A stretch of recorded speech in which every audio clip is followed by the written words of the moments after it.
अगर आपने ट्रेडिंग शुरू करी है तो एक क्वेश्चन आपके दिमाग में जरूर आया होगा कि हमें ट्रेडिंग कहां से स्टार्ट करनी चाहिए। क्या हमें ऑप्शन ट्रेडिंग करनी चाहिए, क्या हमें स्टॉक ट्रेडिंग करनी चाहिए।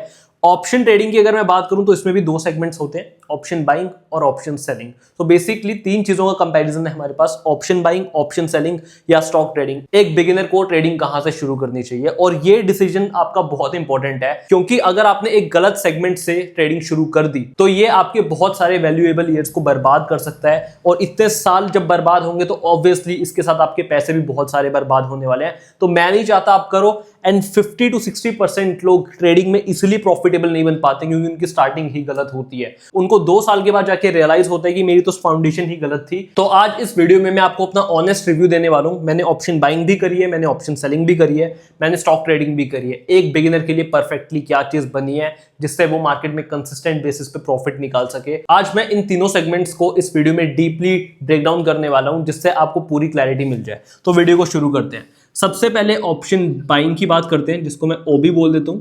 उसके बाद मैं ऑप्शन सेलिंग बोल देता हूं, ओएस, और उसके बाद मैं स्टॉक ट्रेडिंग बोल देता हूं। ठीक है, तो सबसे पहले मैं आपको बता दूं ऑप्शन ट्रेडिंग होती क्या है, स्टॉक ट्रेडिंग होती क्या है। स्टॉक ट्रेडिंग में जैसे आपके जितने भी एसेट्स होते हैं, for example Reliance industries, Tata Motors, ये सब स्टॉक्स होते हैं। आप इन पे इंट्राडे बेसिस पे ट्रेड कर सकते हो। जैसे आपका ब्रोकर, कोई भी ब्रोकर यूज कर सकते हो आप, Zerodha, grow, Upstox, angel one, what ever, धन, कोई भी यूज कर सकते हो। ये सारे ब्रोकर्स आपको कुछ मार्जिन प्रोवाइड करते हैं इंट्राडे के लिए। लेट्स से आपकी कैपिटल है 10,000 की, राइट, और आपको ट्रेडिंग स्टार्ट करनी है। तो अगर आप इस पे लेवरेज लेते हो, आपका ब्रोकर आपको 5 टाइम्स का लेवरेज प्रोवाइड करता है, और ये पूरी तरीके से लीगल है, सेबी के द्वारा, इंडियन गवर्नमेंट के द्वारा। तो इसमें कोई भी सोचने की जरूरत नहीं है। तो अगर आपका ब्रोकर आपको 5 टाइम्स का लेवरेज प्रोवाइड करता है, दैट मेक्स इट 50,000 की कैपिटल। तो चाहे आपकी डीमैट अकाउंट में 10,000 रुपए हैं, आप ट्रेड तो कर सकते हो 50,000 से। अब इस पे प्रॉफिट होगा या लॉस होगा वो भी 50,000 पे होगा, ये चीज याद रखना। तो ये स्टॉक ट्रेडिंग बेसिकली होती है। अब ऑप्शंस ट्रेडिंग क्या होती है? ऑप्शंस बेसिकली ना डेरिवेटिव्स होते हैं। आप लोगों ने सुना है कॉल बाय कर लो, पुट बाय कर लो, कॉल सेल कर दो, पुट सेल कर दो, ये सारी चीजें ऑप्शंस ट्रेडिंग में आती है। वैसे मैं आपको बता दूं, ऑप्शंस बेसिकली डिस्कवर हुए थे आपके पोर्टफोलियो को हेज करने के लिए, अपने पोर्टफोलियो को सेव रखने के लिए, कि इनकेस आप लॉन्ग टर्म इन्वेस्ट करते हो और कोई क्रैश आता है तो उसमें भी आपका पोर्टफोलियो सेफ रह पाए, उसके लिए ऑप्शंस की डिस्कवरी की गई थी। लेकिन लोगों ने ऑप्शंस को ही ट्रेडिंग बना दिया, और इसमें भी बहुत सारे एक्सपायरीज के बेसिस पे लोग ट्रेड करते हैं। वो सब चीजें अभी मैं डिस्कस करने वाला हूं। सो सबसे पहले ऑप्शन बाइंग, ऑप्शन सेलिंग और स्टॉक ट्रेडिंग के बारे में हम डिस्कस करने वाले हैं। सबसे पहले बात करते हैं कि कौन से सेगमेंट में सबसे ज्यादा रिस्क रिवॉर्ड है। अब रिस्क रिवॉर्ड एक ऐसी चीज है जो एक ट्रेडर के लिए बहुत मैटर करता है। एक अच्छा ट्रेडर वही होता है जो कम रिस्क के साथ ज्यादा प्रॉफिट निकाल सके। सबसे पहले बात करता हूं ऑप्शन बाइंग में। तो स्टॉक मार्केट में अगर कोई तिजोरी जैसी चीज है ना, एक लक जैसी चीज है, तो वो ऑप्शन बाइंग में, जहां पे 100 रुपए का भी 10,000 रुपए हो सकता है, वो सिर्फ और सिर्फ अगर कहीं पॉसिबल है तो वो है ऑप्शन बाइंग में। यहां पे आपको हाई रिस्क रिवॉर्ड देखने को मिलती है, इसके रिस्क रिवॉर्ड बहुत हाई होते हैं, और ये ट्रेडर की एक बहुत इंपॉर्टेंट क्वालिटी होती है कि वो कम रिस्क देके ज्यादा रिवॉर्ड निकाल पाए। लॉन्ग टर्म में वही ट्रेडर सक्सेसफुल होता है। तो क्या हमें ऑप्शन बाइंग कर लेनी चाहिए? अभी ये डिसीजन मत बनाओ, पहले मैं सबको कंपेयर कर लेता हूं, और भी बहुत सारे फैक्टर्स हैं जिनके बेसिस पे हम इन तीनों को कंपेयर करेंगे, उसके बाद आपको डिसीजन बनाना है। ऑप्शन सेलिंग पे आ जाते हैं। ऑप्शन सेलिंग में आपका रिस्क रिवॉर्ड रेशो फिक्स होता है। ऑप्शन सेलिंग में कहा जाता है कि आपका लॉस क्लियर अनलिमिटेड होता है। अगर यहां पे आपकी गलती से भी गलती हो गई है, अगर आपको प्रॉपर ऑप्शन ग्रीक्स के बारे में, ऑप्शन सेलिंग स्ट्रेटेजीज के बारे में सही से नहीं पता, तो आपका लॉस वहां पे अनलिमिटेड भी हो सकता है। That is a fact. हाँ, अब एक कॉन्सेप्ट होता है हेजिंग का, जिससे आपके रिस्क रिवॉर्ड बैलेंस हो जाते हैं। मतलब आप कितना खोगे उस पर एक बाउंड्री आ जाती है बेसिकली। बट इसके बावजूद भी ऑप्शन सेलिंग का रिस्क रिवॉर्ड कभी भी अच्छा नहीं होता है। एक मैक्सिमम ऑप्शन सेलर जिसपे ट्रेड कर सकता है वो होता है 1:1। मोस्टली ऑप्शन सेलर्स तो 1:1 से भी कम में ट्रेड करते हैं। इसका मतलब है कि अगर आप किसी ट्रेड में 10,000 रुपीज रिस्क कर रहे हो तो आपको बदले में भी 10,000 रुपीज ही मिलेंगे, इससे ज्यादा नहीं मिल सकते। तो ऑप्शन सेलिंग का रिस्क रिवॉर्ड बहुत लो होता है। अब स्टॉक ट्रेडिंग ऑप्शन ट्रेडिंग से थोड़ा सा अलग है। यहां पे आपको कोई फिक्स रिस्क रिवॉर्ड नहीं है, जैसे ना चाहते हुए भी आप ऑप्शन सेलिंग पे 1:1 पे ट्रेड करते हो, यहाँ पे ऐसा नहीं है। और यहाँ पे ऑप्शन बाइंग जितना भी नहीं है। अब ऑप्शन बाइंग में तो आपके प्रॉफिट की कोई लिमिट ही नहीं है यहाँ पे भी लिमिट नहीं है। स्टॉक का प्राइस बढ़ते रहेगा, आपका प्रॉफिट बढ़ते रहेगा। बट द थिंग इज, यहाँ पे अदर फैक्टर्स हैं जो ऑप्शन बाइंग के प्रॉफिट्स को और ज्यादा बढ़ा देते हैं, जैसे कि डेल्टा। अभी इन सब चीजों के बारे में नहीं जाऊंगा, आपको भी ये सब जानने की जरूरत नहीं है, तो लेट इट बी। तो इसका जो रिस्क रिवॉर्ड है उसे मैं बोलूंगा मीडियम। इसका रिस्क रिवॉर्ड मीडियम है, इसका रिस्क रिवॉर्ड ऑप्शन सेलिंग का लो है और ऑप्शन बाइंग का सबसे ज्यादा है। अब बात कर लेते हैं विन रेट। हमने अभी जिस बेसिस पे कंपैरिजन करा है वो है हमारा रिस्क रिवॉर्ड। अब हम जिस बेसिस पे कंपैरिजन करने वाले हैं वो है एक्यूरेसी यानी win rate. Win rate, option buying का विन रेट। अब अभी तो रिस्क रिवॉर्ड के बेसिस पे ही क्लियर विनर है कि हमें ऑप्शन बाइंग करनी चाहिए, but what about win rate? यहां पे आपके प्रॉफिट्स बड़े बड़े हो जाएंगे 1:20, 1:30, बट क्वेश्चन ये है कि ऐसा कितनी बार होता है? That is the real question.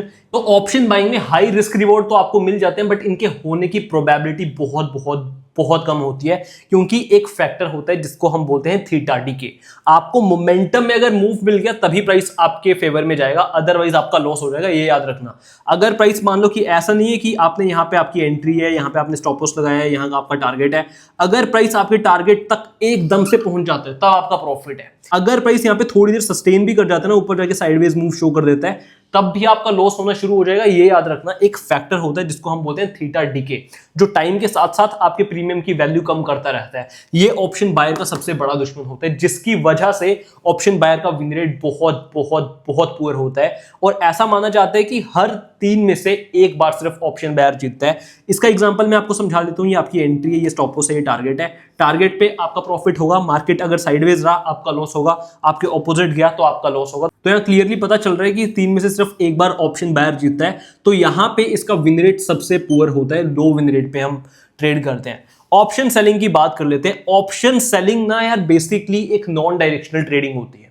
Option buying में आपको कभी भी ना इस तरीके से ट्रेड नहीं करना होता, जैसे कि आपको क्या लगता है कि आप प्रॉफिट कैसे कर सकते हो? आप बाय लो कर सकते हो, सेल हाई कर सकते हो, या फिर आपने ये पढ़ा होगा कि आप सेल हाई और बाय लो कर सकते हो। Option selling is completely different. Option selling में आप प्रॉफिट कैसे करते हो? मान लो आपका कोई एसेट है, निफ्टी 100 के प्राइस पे चल रहा है। अब आपने इसमें ये चूज नहीं करते कि प्राइस को ऊपर जाना है या प्राइस को नीचे जाना है। आप ये चूज करते हो कि एक पर्टिकुलर लेवल तक प्राइस आना पहले। जैसे कि मान लो मैं बोल देता हूं कि प्राइस आज 200 के नीचे नीचे रहेगा या प्राइस 300 के नीचे नीचे रहेगा, ठीक है? तो अगर आज प्राइस पूरा दिन मूव करके फाइनली 300 के नीचे क्लोज कर देता है एक्सपायरी वाले दिन पे, तो मैं प्रॉफिटेबल बन जाऊंगा। अब आप जितना दूर करोगे उतने आपके जीतने की प्रोबेबिलिटीज होंगी। ये चीज आपको सुनने में बहुत अच्छी लग रही है, राइट? तो यहां पे और इसमें आप मोस्टली टाइम्स जीतते हो। लेट्स से आप इसमें बेसिकली करते क्यों? निफ्टी अभी 25,000 पे ट्रेड कर रहा है, लेट्स से, ठीक है? अब आपको लगता है कि यार आज निफ्टी की डायरेक्शन ना ऊपर जा सकती है, निफ्टी आज साइडवेज टू अपसाइड निफ्टी का सेंटीमेंट रह सकता है, तो आप ये अज्यूम करोगे प्राइस ऊपर चले जाए, ठीक है? तो बेसिकली आप क्या करोगे ना, आप यहां नीचे कोई एक लेवल ले लोगे, जैसे मान लो कि 22,000 का, कि आज निफ्टी 22,000 के ऊपर ही क्लोज होगा एनी हाउ। अगर निफ्टी 22,000 के ऊपर आज क्लोज हो जाते तो हर एक केस में आपका प्रॉफिट है। यानी अगर प्राइस साइडवेज रहा तो भी आपका प्रॉफिट, प्राइस आपकी डायरेक्शन में चला गया, ऊपर चला गया यानी कि, तो भी आपका प्रॉफिट, और अगर प्राइस आपका नीचे भी चला गया बट 22,000 के अंदर क्लोज कर गया तो भी आपका प्रॉफिट। तो इसकी वजह से ऑप्शन सेलिंग का विन रेट बहुत हाई रहता है, और इसीलिए बोलते हैं कि हर 3 में से 2 बार जीतने की प्रोबेबिलिटीज ऑप्शन सेलर की होती है। बट अगर ये इतना ही अच्छा होता तो लोग ऑप्शन सेलिंग ही क्यों नहीं करते और हर बार प्रॉफिट क्यों नहीं कमाते हैं? इसका रीजन है, अगर गलती से भी आपने, मान लो कि आप खेल तो 1:1 के रिस्क रिवॉर्ड पे ही सकते हो, इससे ज्यादा तो आप चाहकर भी कर नहीं सकते हो, राइट? तो मान लो कि 20 ट्रेडिंग सेशन होते हैं एक मंथ में, जिसमें से आपने 18-19 दिन प्रॉफिट कर लिया, हमेशा 1:1 के रिस्क रिवॉर्ड पे प्रॉफिट करके निकल जाते हो। बट एक दिन ऐसा आता है कि प्राइस एकदम से आपका स्टॉप लॉस हिट कर देता है, यानी कि इस लेवल के नीचे क्लोज कर देता है। उस दिन आपका इतना बड़ा लॉस हो जाएगा कि आपने जितना पूरे मंथ में कमाया होगा वो भी निकल जाएगा। अब हम बात कर लेते हैं स्टॉक ट्रेडिंग की। स्टॉक ट्रेडिंग का विन रेट कैसा रहता है? इसमें बेसिकली सिंपल आपकी एंट्री होती है, आपका टारगेट होता है और आपका स्टॉप लॉस होता है। ये पूरी तरीके से आपके कंट्रोल में होता है। आप कितने अच्छे ट्रेडर हो, कितनी अच्छी ट्रेडिंग स्ट्रैटेजी आपकी है और किस तरह की आप ट्रेडिंग करते हो। अब इसमें भी आप बहुत सारी अलग अलग ट्रेडिंग स्ट्रैटेजीज पे ट्रेड कर सकते हो, ब्रेकआउट पे ट्रेड कर सकते हो, ट्रेंड ट्रेडिंग पे ट्रेड कर सकते हो, रिवर्सल्स पे ट्रेड कर सकते हो। तो इसमें आपका विन रेट और आपका रिस्क रिवॉर्ड टोटली आपकी ट्रेडिंग स्किल पे डिपेंड करता है। सो दैट मेक्स इसका विन रेट मैं बोलूंगा कि मीडियम है। ये बिल्कुल ऑप्शन सेलिंग जितना हाई नहीं है और बिल्कुल ऑप्शन बाइंग जितना लो नहीं है, तो इसको मैं मीडियम बोलूंगा।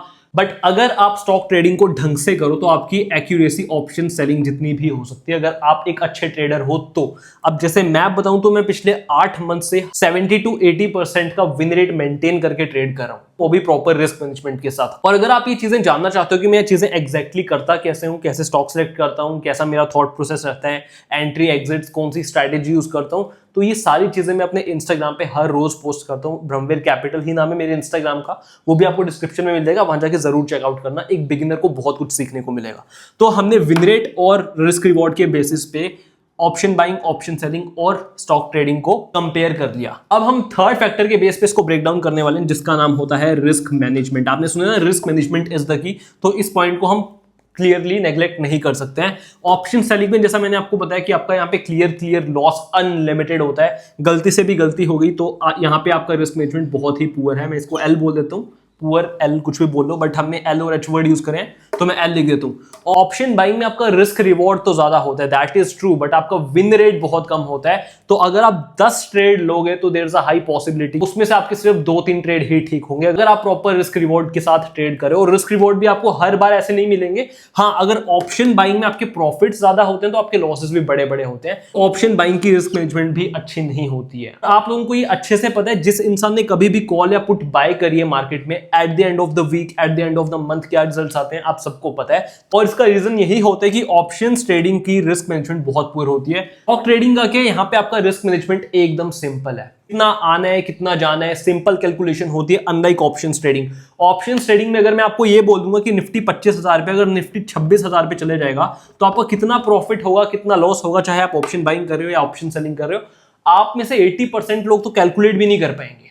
अगर आपका रिस्क मैनेजमेंट ही क्लियर नहीं है तो आप कैसे ये डिसाइड कर लेते हो कि आपको ऑप्शंस ट्रेडिंग कभी भी प्रॉफिट करके दे सकती है? नहीं करके दे सकती है। स्टॉक ट्रेडिंग में सिंपल है, अगर प्राइस मेरा 25,000 पे है, अगर वो 26,000 पे चला जाता है तो मुझे 1,000 रुपए का प्रॉफिट होगा। अगर प्राइस मेरा 24,500 पे आ जाता है तो मेरा 500 रुपए का लॉस होगा। Simple as it sounds. यहाँ पे आपका सिंपल रिस्क रिवॉर्ड है, सिंपल रिस्क मैनेजमेंट है, इसको मैं बोल देता हूं गुड। अब मैं एक सबसे बड़े फैक्टर के बेसिस पे इन सबको ब्रेक डाउन करने वाला हूं, जिसका नाम है ह्यूमन इमोशंस।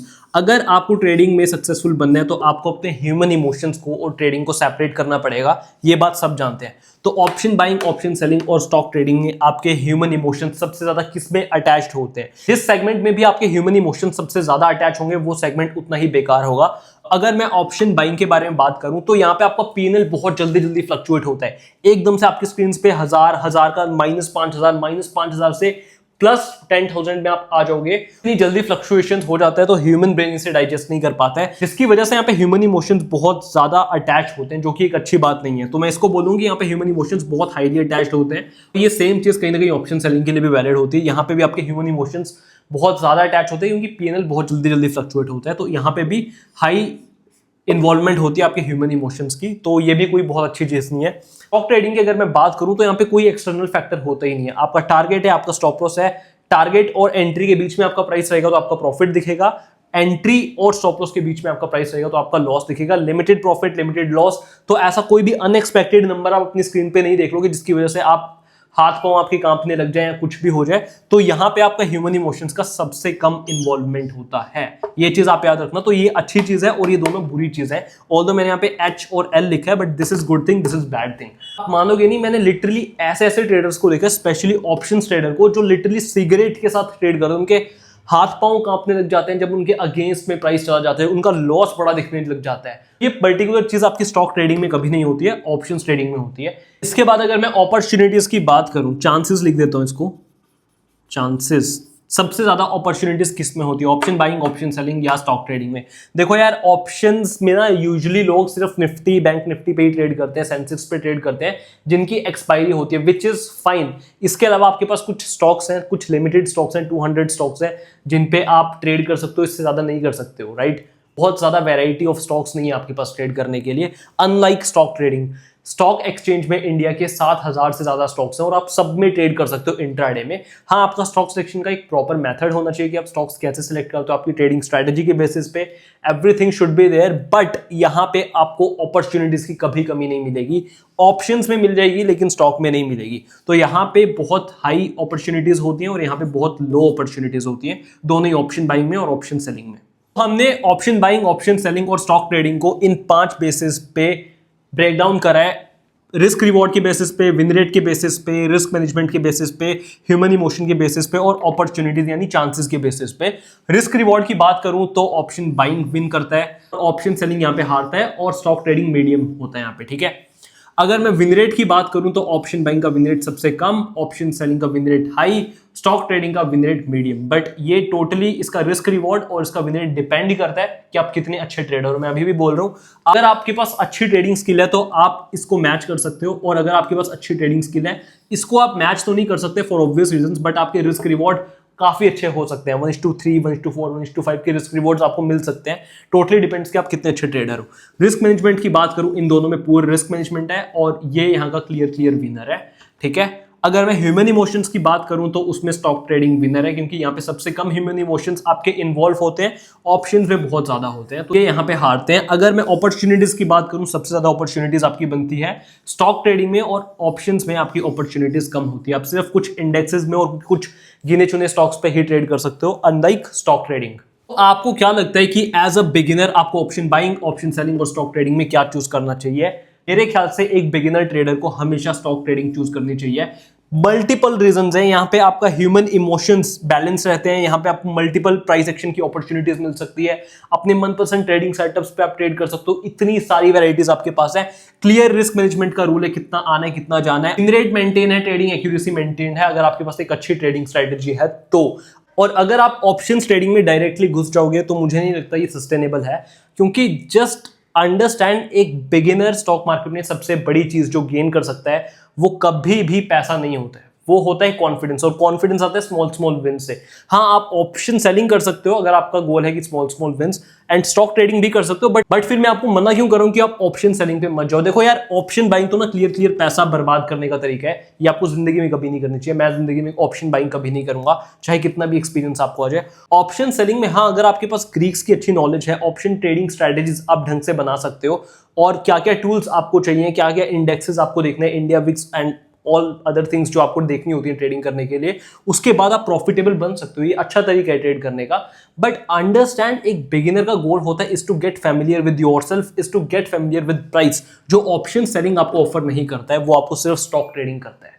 तो आई होप गाइस आपको इस वीडियो में अपना डिसीजन बनाने में हेल्प हो पाई कि आपको कहां पे ट्रेडिंग शुरू करनी चाहिए, क्या क्या आपके एडवांटेजेस हैं, कौन से सेगमेंट को चूज करने में, और कहां कहां पे आपके डिसएडवांटेज हैं अगर आप कोई गलत सेगमेंट चूज कर लेते हो तो।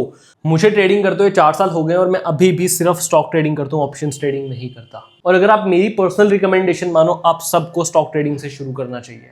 तो आई होप गाइस आपको इस वीडियो में कुछ क्लैरिटी मिली होगी, and I wish you all the very best for your trading journey.